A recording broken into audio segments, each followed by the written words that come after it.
በስመ አብ ወወልድ ወመንፈስ ቅዱስ አሐዱ አምላክ አሜን። ሰላም ታንሞቼ በክርስቶስ የሆናችሁ ክርስቲያኖች እንዲናችሁ እንዲናን እግዚአብሔር ይመስገን። ሰላማችሁ ይብዛ። እንኳን አደረሳችሁ፣ እንኳን አብራ ደረሰን ለብርሃነ ልደቱ።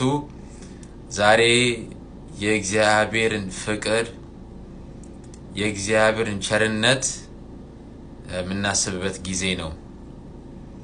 እግዚአብሔር አብ ሁሉም ዓለሙ ወዶ አንድ ልጁ ወደዚህ ምድር ላከው። ሰማይና ምድር የፈጠረ ምድር የእግሬ መረገጫ ያለ መላእክት 24 ሰዓት የሚያመሰግኑት የሚወድሱት እና ይሄ ከፍ ያለው ጌታ ራሱን አዋርዶ በበረት ታይቶ ሕፃን ሆኖ የሰው ልጅ ለማዳን ስጋ ለበሰ። የነቢያትን ትንቢት ለመፈጸም ስጋ ለበሰ። እኛ ሁላችን ለማዳን ስጋ ለበሰ። ከዛ ከፍ ያለው ዙፋን ራሱ ዝቅ ማድረግ ትልቅ ነገር ነው። እንደው እግዚአብሔር ሕፃን ሆኖ ማየት በጣም ትልቅ ነገር ነው።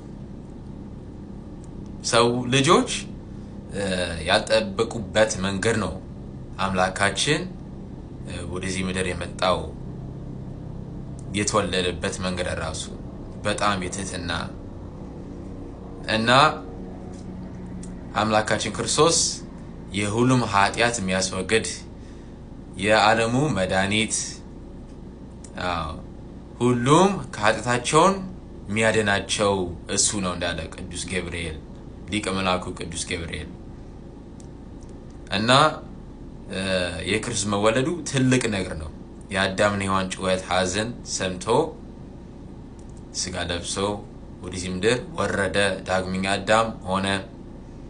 አዳም የሰራው በደል ስህተት አምላካችን ክርስቶስ ስጋ ለብሶ ዳግመኛ አዳም ሆኖ የሰው ልጅ ከገነት ተባረረ።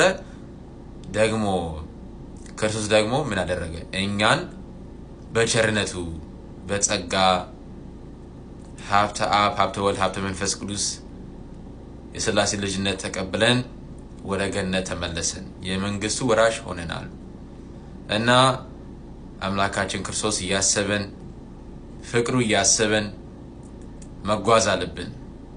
እንዴት የሰው ልጅ እንደሚወድ እያሰበን ቸርነቱ እያሰበን እንግዲህ ሺህ በሺህ ፍሬዎች እያፈራን እንደሱ እየመሰለን በብርሃን እየተመላለሰን እንድንጓዝ እግዚአብሔር አምላክ ይርዳን። የዚህ ታላቁ ብርሃነ ልደቱ በዓል የፍቅር፣ የሰላም፣ የደስታ፣ የበረከት በዓል ይሁንላችሁ። አሜን።